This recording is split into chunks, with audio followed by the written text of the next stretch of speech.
항암하는 우리 환자분들이 힘들어하는 증상들이 좀 몇 가지 있어요. 뭐 항암하고 나오면은 막 구토증 나오잖아요. 오심 나오고 구토증 나오는 이런 부분도 있고, 손발 저리는 것도 있고, 그 외에 뭐 이 음식 먹기도 어렵고, 그런데 그 중에 탈모 있지 않습니까? 이 탈모가 상당히 우리 환자들이 힘들어하는 그런 부작용 중에 하나입니다.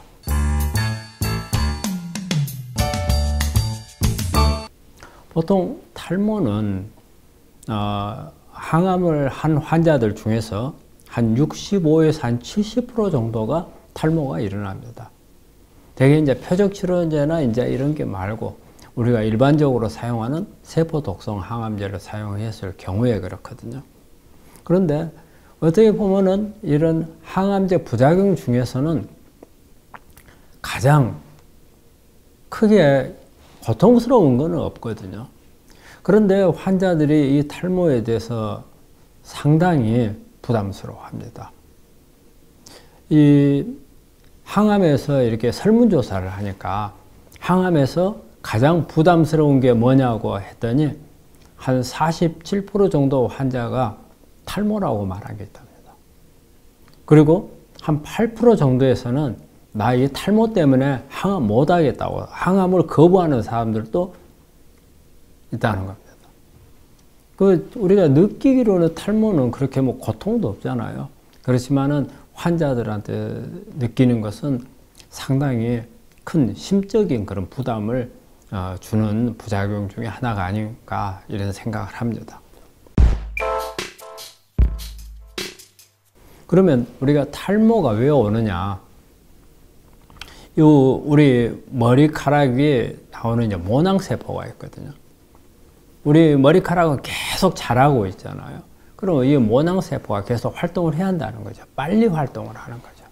그렇기 때문에 우리가 일반적으로 항암제라는 것은 빨리 성장하는 세포를 죽이기 때문에 이 모낭세포가 타겟가 되는 겁니다. 그래서 보통 탈모가 오는 것은 항암을 시작을 해서 한 2주에서 한 3주 정도부터 이제 머리가 빠지기 시작을 합니다. 그럼 우리 대부분 환자들은 이게 빠지면은 이제 탈모가 온다 생각을 하고 그냥 머리를 이제 빡빡 깎아버려요. 대부분 그러는데, 그러면서 이제 좀 우리 환자들 보면 막 울기도 하고 상당히 심적으로 고통스러워 하는 것 참 많이 보거든요. 그래서 되게 이제 우리가 절대 이거는 다시 돌아오니까 걱정하지 말라고 이제 옆에서 따뜻거리기도 하는데, 그러면 이제 치료 후에 다시 이제 머리가 나는 시기는 보통 6 내지 8주라고 하는데, 한 2~3달 후부터 이 머리카락이 나오기 시작을 하는 걸로 되어 있습니다. 그런데 가끔 가다가 머리가 안 나는 경우가 있어요. 영구 탈모가 되는 경우가 있습니다. 그런데 이런 경우는 이제 그렇게 많은 경우는 아니지만, 이거는 왜 그러냐면요. 우리가 이제 모낭세포가 항암제의 타겟가 돼서 이제 손상을 입어요. 그러면 이제 그 다음에는 다시 자랄 때 이제 이 모낭세포가 다시 증식을 하는데, 이때 이제 모낭세포의 유전자가, DNA가 아주 불안정하게 돼버려요. 그래서 항암제를 여러 번 반복을 하다 보면은 모낭세포가 완전히 파괴가 돼버리고 결국 더 이상 머리카락이 나지 않는 그런 상황이 되는 경우도 있습니다. 근데 이런 경우는 그래 많지는 않거든요. 그래서 우리 환자분들은 너무 거기에 대해서 크게 부담스러워 하실 필요는 없을 것 같아요. 근데 이제 환자분들이 이런 걸 물어봐요.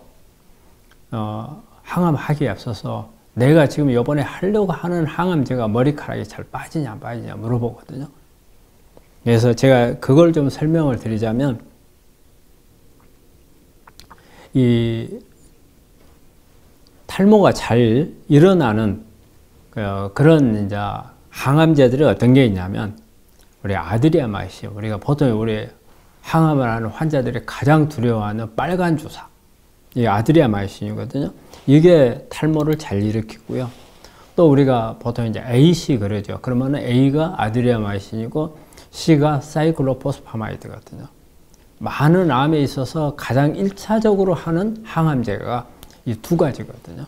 그래서 이 사이클로포스파마이드도 이 탈모를 잘 일으키는 그런, 그 다음에 이제 탁솔 계통, 이게 파클리탁솔, 도세탁솔, 이런 탁솔 계열의 약이 탈모를 잘 일으키고요. 그 다음에 이제 에포소시드라는 약이 있고요. 그 다음에 이리노테칸, 이런 약들이 탈모를 많이 일으키는 약입니다.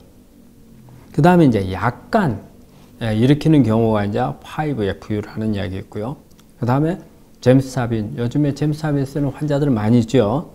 그 다음에 시타라빈이나 빈크리스틴, 이런 약들은 아주 심하지는 않지만 그래도 상당히 탈모를 일으키는 그런 약이 되겠고, 그 외에는 이제 많이 사용하지만 탈모를 잘 일으키지 않는 약은 어떤 게 있냐면요, 우리 플라틴계, 시스플라틴,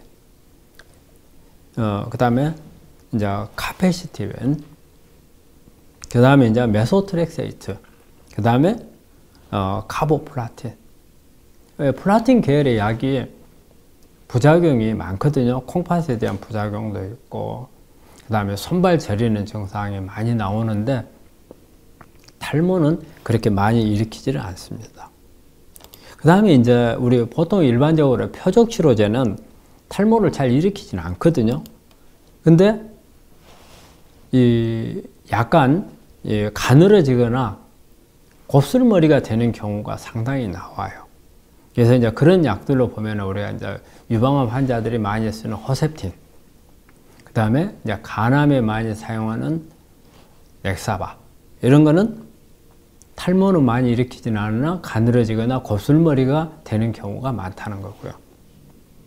그 다음에 이제 항호르몬제로서 사용하는 것은 보통 보면은 조금 사용해 가지고는 뭐 크게 오지는 않는데, 보통 이런 항호르몬제는 한 5년 이렇게 아주 장기적으로 사용을 하거든요.